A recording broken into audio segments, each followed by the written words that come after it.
নদিয়ার নবদ্বীপে ভেজাল দুধ তৈরির অভিযোগ। মহীশূরের ঘোষপাড়ায় কারখানায় ভেজাল দুধের কারখানায় রাসায়নিক পাউডার ওষুধ উদ্ধার হয়েছে। কারখানা বন্ধ করে দিল নবদ্বীপ থানার পুলিশ। একজনকে আটক করে জিজ্ঞাসাবাদ।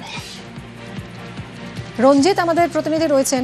রঞ্জিত, কতদিন ধরে এই অভিযোগ উঠছিল, এভাবে ভেজাল দুধ তৈরি হচ্ছিল বলে অভিযোগ, কিভাবেই বা ধরা পড়লো? দীর্ঘদিন ধরে মহেশ্বর এলাকা একটি বাড়িতে একটি কারখানা তৈরি করা হয়েছিল। সেখানে দীর্ঘদিন ধরে ভেজাল দুধ তৈরি করা হচ্ছিল বলে এমনটাই অভিযোগ করা যাচ্ছে।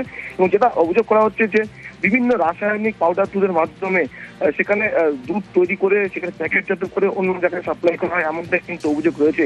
পাশাপাশি সেখান থেকে প্রচুর পরিমাণে রাসায়নিক দ্রব্য, পাশাপাশি গুঁড়ো দুধও কিন্তু উদ্ধার করেছে পুলিশ। এবং গতকাল রাতেই কিন্তু কারখানাটি বন্ধ করেছে এবং একজনকে আটক করে জিজ্ঞাসাবাদ চলছে। এর সাথে আরো কারা যুক্ত রয়েছে কিনা।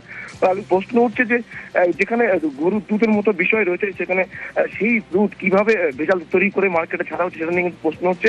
ইতিমধ্যে পুলিশ তদন্ত শুরু করেছে। ধন্যবাদ।